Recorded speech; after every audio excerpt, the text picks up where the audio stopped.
Hello everybody, welcome to Tamiyo's Journal. My name is Tom and I'll be your chronicler, and we're here today to play some Magic. So what goes on in the journal is we take games from paper and bring them over to Arena, show you guys some of the fun decks we've been playing, kind of tips and tricks on how to play them. If you want to go check out the full article on how the games went, please check out the website tamiyosjournal.com, and if it's not too much trouble to ask, do the usual YouTube stuff like subscribe, leave a comment. So let's jump in and check the deck out today. So this is the Pilgrim's Uprising. Basically the deck revolves around Golos, Tireless Pilgrim, and Field of the Dead. It's a pretty crazy combo, to be honest. You're basically just playing a standard Guildgates deck until you hit this kind of threshold where you can get down Golos. You can either do his crazy thing, which is the Wooburg, play 3 cards for free, or if you've got your 3 Field of the Deads out already at this point, just by searching them up, then you're going to be able to generate 12 tokens a turn. And yeah, the kind of good thing about the Guildgates deck was that it was so consistent at just getting cards out onto the battlefield, and with lands it's so difficult to interact with them unless you've got things like Field of Ruin in there. So the idea is that instead of using things like Gatebreaker Ram, we're going to be using Golos to basically find Field of the Dead, generate 12 tokens a turn. If our opponent sweeps it 4 times, we only just need to play 5 more lands, and we've pretty much got this massive board state that's very, very uninteractable with. The rest of the deck's kind of built up just again around kind of normal guild things. I'm sure you've all seen them at this point, but we've also got a copy of Multani just for a bit of fun. There's Scapeshift in there as well, so when you sack all your lands and get more lands out, you're going to generate ridiculous amounts of tokens if you've already got the fields out as well. Or you can use it to find the Field of the Dead as well, which is pretty good. Just the usual kind of removal as well with Gates Ablaze, Growth Spiral and stuff like that. Shimmer Possibility just to help us dig. I've also got a copy of Crucible Worlds in there because if someone blows up your Mending of Dominaria and all your lands are in your graveyard, then that's a bit troublesome. And yeah, the rest of it's a 26 land kind of build. You just kind of have everything in there, Plaza of Harmony, all that stuff. Right now it's best of 1. There are quite a few different people with best 3 lists out there. I would highly recommend checking them out if you got the cards, but at the moment I am quite happy with just kind of doing it like that. So we'll jump in and talk about a couple of cards in depth just now. So we've got Multani, Yavimai's Avatar. This creature is obviously pretty big. It's maybe not worth the mythic wild card if you haven't already got one, but yeah, he gets +1/+1 for each land. So that also in the grave you can spend 1 in a green to return 2 lands you control from their owner's hands and return your Multani from your graveyard to your hand. So it's a recursive threat in the late game, which is pretty important. Obviously it's going to be huge once you've got all your lands out as well. One of those kind of creatures that people are going to sleep on. It was really fun with the Thud variation of it that I saw going about ages ago, but that was pretty good. Mending of Dominaria is the other one that's really important at the moment as well. So being able to chuck a lot of things into the grave, just dig deeper for things you need.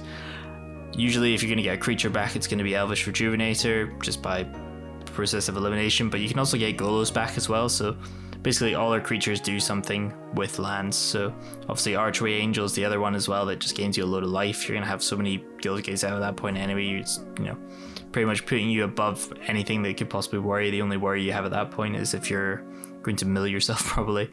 And yeah, that's just the other thing as well with Guild Summit as well. You've got to be careful. We don't really have any removal for artifacts, so be cautious of milling because I've done that before as well. The last kind of card, Crucible of Worlds, as I mentioned, if someone blows up your Mending of Dominaria, then you end up with like a really big disadvantage. So having this, it's a 3-drop, it's an artifact, it's really difficult to interact with. People don't really want to spend removal on it, but yeah, if you're in a bit of a bind, you can also just keep playing Guildgates from your graveyard as well, which is pretty good.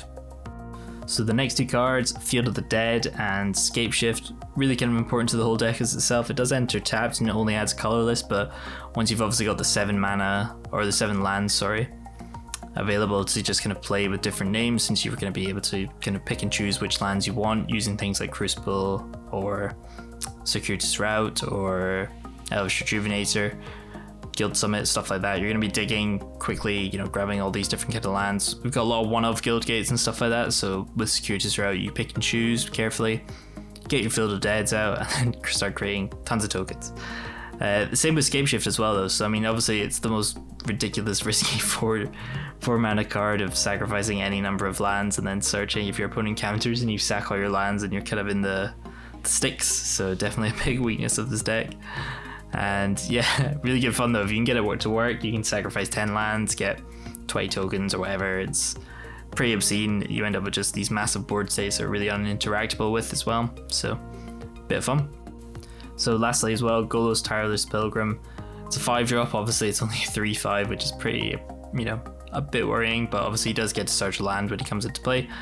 The kind of ability there as well with the 2 in the Wooborg, being able to kind of do this kind of omniscience sort of like play these cards without paying their mana cost is such a powerful effect, and if you can kind of cheat it out really quickly, then yeah, it's going to put you miles ahead on the board. Obviously exiling the top 3 cards, playing them without paying their mana costs, really good. So kind of things you want to hit, I would say, are probably things like Scapeshift.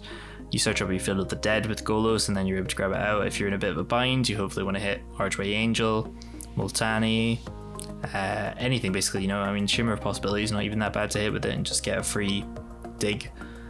Gates of Blaze, obviously, quite a nice little one to hit as well. If you're in a bit of a bind, you sweep your board, you play another land, you get a load of tokens back. So yeah, definitely, I think this deck could be really good fun. I remember getting absolutely thrashed by a mate of mine playing Guild Gates last season, so we'll see if I can replicate some of his gameplay with this new version. So thanks very much, guys, and I'll speak to you in a bit. Cheers. So, Extener, best of luck. Our opening hand's pretty good here. We've obviously got 3 gates. Well, Plaza of Harmony is not a gate. We've got a Shimmer Possibility to go looking for Guild Summits. We've got Circuitous Route, some Rejuvenators. We're going to keep this, see what happens. I'm not convinced about land decks, to be honest, especially Guild Gate ones. I mean, the synergies are definitely there, but it's whether or not it's too slow in an aggro format, and we're about to find out. So we're probably going to have to go dig in for a Gates of Blaze. We did get a Guild Summit, which is pretty good. So we're going to play Guild Gate out first. This can obviously come in untapped, so we don't want to just play that straight away. Opponent's playing probably some sort of Calamity deck. So we'll see if we can find a Gates of Blaze. We do have 2 Plaza Harmonies, which is really good. We're just going to play this out. Gonna save our Shimmer of Possibility for now, because I do want to kind of just ramp straight into Circuitous Route. So opponent's getting hasty. Might be over before it even begins, but we'll see what happens. There's a Gates of Blaze, which is pretty good. So we're going to gain 3 life, cast Gates of Blaze, clear our opponent's board off. Basically get ourselves back up to 19, which is pretty good. So next turn we can secure his route, ramp out. We don't have enough to do the Scapeshift trick just yet, but another one. Cool. Grand, so we're going to play another Plaza, play a Rejuvenator now. And we'll grab one of those, get that onto the battlefield. So the idea is we're looking for Field of Dead, spin the wheel, make a ton of tokens, swing back in. Lots of fun. So, yep, so we're going to go digging for one just now. And then we're going to have to Shimmer of Possibility. So we need an untapped land. No, we've already tapped that wrong. So we'll take that, and we'll take that. And obviously if we pull a Golos, that'll be fantastic fun as well. We're not going to attack. We can obviously keep that there. So opponent's getting his mana now. We're pretty far ahead on the mana base, but whether or not we can find another Gates of Blaze. We do have 2 Shimmer of Possibilities, and there's the Calamity. Cavalcade of Calamity. So we've obviously got to block one of these. If the client ever starts working. So take a lot of damage. Cool. So we're gonna Shimmer. Go looking for Gates of Blaze.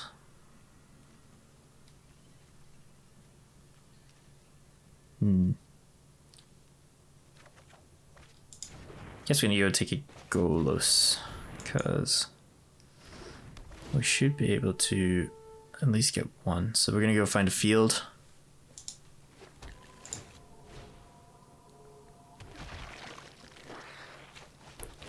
Gets us a little zombie. Gets us another little zombie. So if we want, we can Scapeshift next turn as well and try and beat him on the backswing. I think that's probably the best way. We can obviously do the Woobo trick as well with Golos. Ooh, Chandra, nice. Oh, how do we do this? So we're gonna have to block. Block. Need some way to gain some life. Ouch. So we're just going to take care of their actual creatures so we can swing back at Chandra. This opponent's got us down to 5. That's pretty good. So we'll go deal with their Chandra first.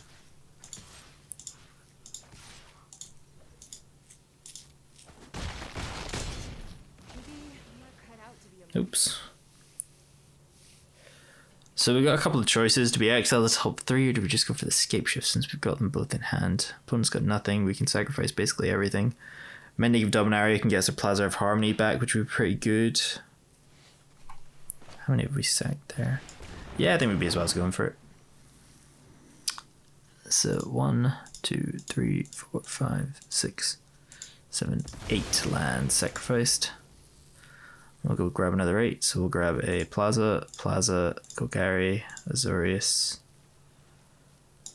Boros, Gruul, Simic. And what other colours do we want? Don't have any more Izzets? Guild Gates? We'll take a Dimir as well. Get all the colours back. And we'll get a lot of triggers off Field of the Dead.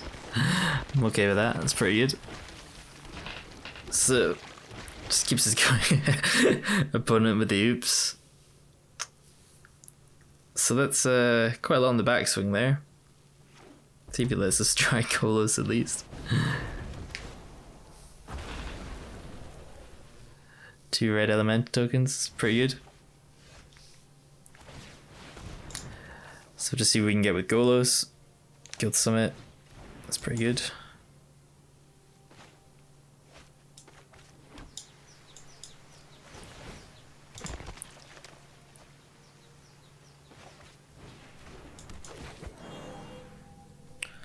Play Rejuvenator for free, grab another Guild Gate, draw some more cards. Opponent scoops. But yeah, it's pretty quick, pretty fun. Okay, Zagnas, best of luck. And yeah, our opening hand's pretty good here. We've obviously got Gateway Plaza, Plaza Harmony, a Gates Blaze, Cutest Route, Elvish Rejuvenator just as a chump blocker as well. And opponent's probably on red again. Great. So we're just going to start by playing out our Guild Gates. We can play out Gateway Plaza and get that out. Opponent's on red, but they're not doing anything, which is a bit worrying. So we'll just get Plaza out, tap that. Obviously we've got Route as well. We've got all our colours apart from blue, so we can obviously play a blue card as well though with Plaza Harmony, so cool. So we're going to play Azorius Guildgate here, just going to see if my opponent will overcommit a little bit. We can obviously secure his Route next turn. We don't mind taking a bit of damage as we can go looking for a Gateway Angel. Opponent's on the Mono Mountain game, always good fun.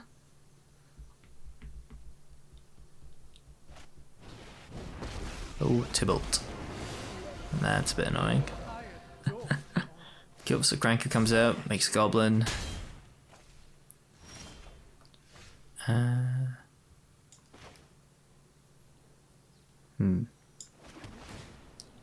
can say it's probably worth Gates Blazing. So we don't get to gain life, unfortunately. That is a gate though, so that's fine. Cool. So we'll just ablaze this. Clear off Cranko. Do get that 1 damage, but that's annoying. We don't really have too many ways to interact with Planeswalkers, which is kind of worrying. That's also kind of worrying. Oh dear lord. Legion Warboss getting in for 1, obviously. So yeah, we're gonna have to start digging pretty fast, or we're gonna be on quite a quick clock. Field of the Dead's pretty good. So we're going to play that, just get a Circuitous Route out, keep ramping, and then we can start at least having chump blockers as well. That'll just be continuous. So we'll grab some blue mana, and we're also going to grab some more blue mana and some green. Arguably should have taken a bit of black there, but Field of the Dead, sorry, is going to get 2 tokens for us. And then we're going to get another token, and another token. And I think obviously the great kind of thing about this compared to the last Gates deck is that Field of the Dead is pretty uninteractable. Obviously, Field of Ruin has to be in the deck against it, but yeah, it's kind of, again, lands are so difficult to interact with them with such a nice ability tacked onto it when you can ramp out so quickly. Whether or not we can get there is a different question. So opponent's just going in pretty aggressively, that's fine. We're just going to trade off both the 2/2s. So we're going to take that off the board and take that off the board. Fortunately, can't swing back at Tibble. Do they have a pump? Oh, they do have a pump. Nice. But that's okay. I mean, we deal with one of the tokens. We're not going to have 2/2s coming at us. Next turn, obviously, we get another one. We can get another one as well. So we're going to hold on to our Plaza. We're going to play Guildgate. We're going to play Rejuvenator to get us another one. Yep, there's a black mana. So that's fine. We're going to play another Rejuvenator. So it just gives us another load of chump blockers against these red decks. And we just keep going. So unfortunately, we don't have any way to dig yet. We do need something like Shimmer Possibility to pop up. Or just, yeah, if we get a Guild Summit, then we'll be in good place. So opponent, still just playing some mountains. Siege Gang, that is a bit troublesome. So I don't think opponent's just going to swing in here. Maybe they will, though, to be honest. Yeah, they do. Nice. So you can obviously sack his goblins now. But at the moment, we can just trade off pretty nicely. So we're just going to trade everything. We don't want to be taking 1,000,000 damage. Obviously, next turn anyway, he's going to be able to start sacking goblins. So the idea... Ooh, Mending of Dominaria. Nice. So hopefully we'll be able to start bidding some lands. Field. There goes Escape Shift, which is a bit annoying. So we'll get one of those back. And we're going to play that out.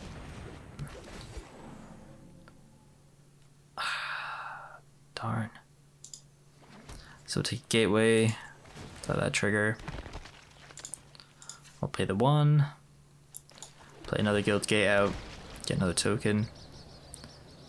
Guess forcing Tibalt blocks might be worth it. See if our opponent actually takes it. Yep, goes for the trade. That's pretty good. So they don't have too many goblins they can chuck at us now. They've potentially got more in hand. I'm presuming another Siege Gang. Wow. Don't know if I would have played that out, to be honest, but we'll see what happens now. So that's fine. So we can pop some lands in.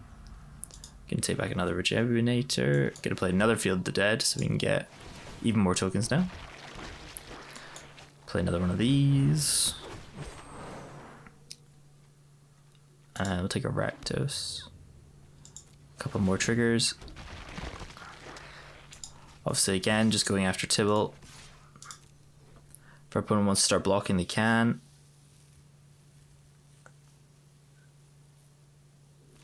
But yeah, ideally, if we can get Tibalt off the board. Got a lot of lands coming back, and that's kind of, I guess, another thing with Mending of Dominaria, now that we've got that kind of return lands back to the battlefield, Field of the Dead triggers off all that. It's going to be pretty good. Okay, cool. Yeah, we'll just take care of one of your Siege Gangs, that's fine. So opponent's got stuff now. Flamekeld, nice. Doesn't have a hand to discard, that's okay. Cool, so Growth Spiral. So we get a couple of lands back to the battlefield. Get some nice triggers going. So yeah, this kind of uninteractable loop's pretty good. Yep, Field of the Dead first. Make some more tokens. Obviously, we're just gonna be careful because they're just gonna have this ridiculous kind of loop going. Is there any way to like shift click of these guys? So we're gonna send everything at Tibalt again. We want to be able to get Plaza Harmony down at all cost. Nice. So next turn we can gain some life. Hopefully our opponent doesn't draw, just straight burn. Can obviously start chucking things. If he wants to chuck Kranko through the ringer, that's okay as well. But for like a token generation strategy, this is pretty good, I'd say. We've got, you know, what's that? 13 tokens. About to get some more. And once you get all your Field of the Deads out as well. Punch cubes. Nice. So yeah, really enjoy this deck. It seems really interesting. Obviously, definitely worth a shot if you've got the kind of guild decks built up. And thanks very much. Cheers. So the deck actually went 2-0 there, which I'm pretty surprised about, to be honest. It's not a deck that I thought was going to do amazing things, but it turns out actually, yeah, it definitely can. The idea that obviously you've got this kind of new uninteractable loop unless your opponent's got things like Field of Runes with your Field of the Dead, once you've got that all set up, is pretty crazy. And, you know, with the potential of getting 8 tokens a turn just by playing 2 guild gates or 2 different lands is pretty cool. And yeah, I think the whole idea with Golos as well is really good. That kind of effect is really powerful, especially if you're going to hit things like Multani or Scapeshift or something like that. Playing those for free, generate loads of tokens, just make this terrible board state for your opponent to have to answer. I think obviously this is definitely a best of 3 deck as well that you can kind of build around. Personally, I didn't want to spend all my mythics on Scapeshifts and Multanis, but yeah, no, I think it was Gabby's list that I kind of looked at for a little bit of inspiration with the best of 1 version, and kind of the idea of mending of Dominaria and then adding in Crucible was pretty good fun as well. I think if you were taking this into best of 3, kind of the flexibility cards as well, even for best of 1, probably are needed, as kind of things like Disenchants in the format that's, you know, 1 and a white for artifact and enchantment removal, or having some way to interact with planeswalkers. You know, we're playing all 5 colors, so we do have access to things like Elder Spell, Angrass Rampage, kind of these big kind of flexible best of 1 cards. I think a lot of people are not sleeping on them, but definitely they're kind of used in best of 1. It's pretty crazy. Even in best of 3 as well. I mean, just, you know, you can side them out if you know exactly what you need and you've got more targeted removal. But yeah, I think kind of with those extra additions and added in, there's definitely an opportunity to make a really cool deck here. If anyone's got any cool best of 3 lists for this, I'd love to see it. Check it out, you know, maybe have a shot of it. But yeah, I think overall I've been slightly converted. You know, I wasn't a big fan of guild gates at all, but yeah, no, I can't argue with that. That was really good fun. You know, getting ridiculous amounts of tokens out is always good fun. But thanks so much again for watching, guys. I'll speak to you again soon, and I hope you have a nice week. Cheers. So the most important part of Magic for me is the community, and I would absolutely love for you guys to get involved as well.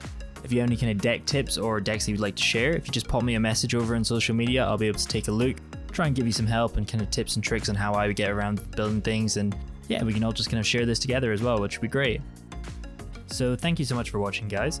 If you like what you saw, you know, please do the usual YouTube stuff, like, subscribe.